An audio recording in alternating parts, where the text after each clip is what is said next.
निर्धारित करनी पड़ेगी। अदरवाइज मैं कोशिश कर रहा हूँ, मैं और कोशिश करूँगा।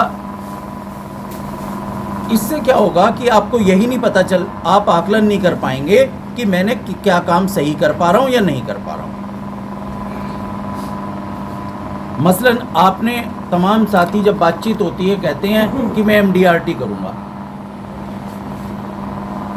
और जनवरी में पॉलिसी 1, तो इसलिए आपको कब प्राप्त करनी है चीज़ें, उनको छोटे हिस्सों में बांटना पड़ेगा कि भाई अगर मुझे एमडीआरटी बनना है तो 12 महीने में इतनी प्राप्त करनी है। और क्या 12वें महीने में ही प्राप्त करनी है? भाई हमारी शाखा के एक साथी इस समय एमडीआरटी बन चुके हैं, तो ऐसा तो कहाँ लिखा हुआ है कि क्या कहते हैं कि आप 12वें दिसंबर तक का बिजनेस देखा जाएगा। तमाम लोग मार्च तक एमडीआरटी बन चुके थे। तो आप अपने लक्ष्य की निर्धारण ये भी करें कि ये लक्ष्य आपको कब प्राप्त करना है, और फिर उस लक्ष्य को छोटे हिस्सों में बांटें। जो हमारी प्रतियोगिताएं हैं वो लगातार हमारे पिंटू सिंह जी आपको अलग से प्रतियोगिताएं करवाते रहते हैं। उसका कारण यही है कि हम पूरे साल का लक्ष्य लेके और सो ना जाएं। अक्सर यही होता था, मेरे साथ तो यही हुआ है। मैं तो पूरी ईमानदारी के साथ स्वीकार करता हूँ कि साल के शुरू में इस किताब को 5 बार पढ़ूंगा, 3 बार पढ़ूंगा, 1 बार लिखूंगा, 1 बार रिवाइज करूंगा, और दिसंबर आ जाता था वो किताब 1 बार पूरी नहीं होती थी। तो साथियों, रीज़न ये है कि आप अपने लक्ष्य को मंथली बेसिस पे निर्धारित कर लें। अब हम 12वीं क्लास में या बीए में पढ़ने वाला कोई बच्चा नहीं है। अब हमने ज़िंदगी के सब लोग उस तजुर्बे से गुजर चुके हैं कि जो बच्चों के साथ दिक्कत आती है वो अब हमारे साथ नहीं आनी चाहिए, अदरवाइज़ हम ग्रोन अप की कैटेगरी में नहीं आएंगे। तमाम लोग कहते हैं जी हमारे यहाँ बीमा कम है, हमारे यहाँ लोगों का एटीट्यूड ये है, हमारे यहाँ ऐसी चीज़ें हैं, हमारे यहाँ ये दिक्कतें हैं।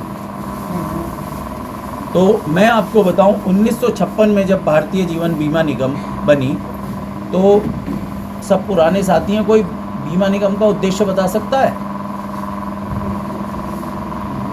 क्यों डॉक्टर साहब? उसके पहले पन्ने पे लिखा हुआ है, जो डायरी आपने बहुत लोगों को बांटी होगी। मोटा वैसे ही बता दो, लिखने ये नहीं क्या लिखा हुआ है। भारतीय जीवन बीमा निगम का उद्देश्य ये था कि देश के जो भी इंश्योरेबल पॉपुलेशन है, अर्थात जिसका बीमा हो सकता है, कैपेसिटी की जरूरत नहीं है, हर व्यक्ति अपनी डोमेस्टिक सेविंग के हिसाब से ही बीमा कराएगा। जिसकी 10 लाख महीने की इनकम होगी वो 3 लाख की प्रीमियम दे पाएगा, और जिसकी 10,000 रुपये महीने की होगी वो 2,000 रुपये महीने की प्रीमियम दे पाएगा, 1,000 रुपये महीने की प्रीमियम दे पाएगा। तो हमें उस हर व्यक्ति का बीमा करना है जिसका बीमा हो सकता है।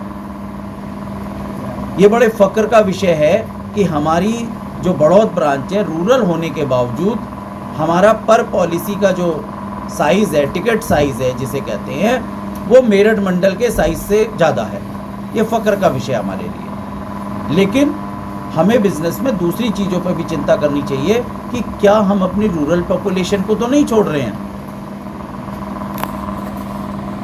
जो हमारे गांव में जो व्यक्ति है जिसका बीमा हो सकता है, हर उस व्यक्ति का बीमा करना है। ये नहीं देखना है कि भाई इसके छोटे से प्रीमियम से मुझे क्या लाभ होने वाला है। ग्रामीण क्षेत्र है, एक बहुत अच्छा स्कोप है मार्केटिंग अपने यहाँ करने का कि हम अपने गांव को बीमा ग्राम के रूप में प्रस्तावित करें। साथी लोग कहते हैं कि भाई ग्राम की योजनाओं के लिए तो सरकार से बहुत सारे पैसे आते रहते हैं लगातार, तो हमारे थोड़े से पैसे उस गांव का क्या लाभ पहुंचा पाएंगे। प्रश्न यही साथियों है कि पुरस्कार जो है वो मूल से अच्छा होता है।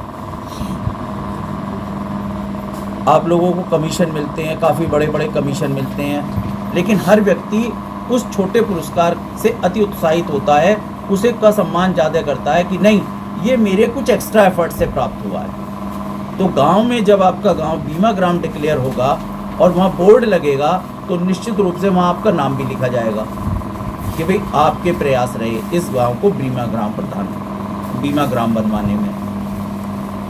वहाँ के क्षेत्र के लोगों की एक आस्था बढ़ेगी कि हाँ LIC में भी हमारे लिए भी काम करती है, हमारे पैसे बिना दिए भी काम करती है, देने पे तो हमें जो सुविधाएं हैं वो देती ही है। तो मैं इस टीम से अनुरोध करूंगा कि वो देखे कि बीमाग्राम किस किस के पास बन सकता है। हमारे साथियों में से कोई बीमाग्राम के बारे में कुछ जानता है? हाँ बताओ। हमने 3 बार बनवाया था अपना गाँव। हाँ हाँ 3 बार, उसमें 1-1 लाख रुपये मिले। 1-1 लाख रुपए मिले कैसे? वो तो है 100 पॉलिसी करने का लगभग 10 लाख रुपये उसकी कंडीशन रिलैक्स अच्छा 25 पे भी है, उसमें 25,000। हाँ उस पर कम से भी हो सकती है, 50 पॉलिसी पे भी बीमाग्राम हो सकता है, लेकिन बीमाग्राम बनने के लिए हमारे गांव की जनसंख्या 10,000 से कम होनी चाहिए। और अभी हम डाटा देख रहे थे, हमारे बहुत ही कम बागपत जिले में गांव होंगे, कितने परसेंट? 1-2%। 1-2% गाँव होगी जिनकी जनसंख्या 10,000 से ज़्यादा होगी।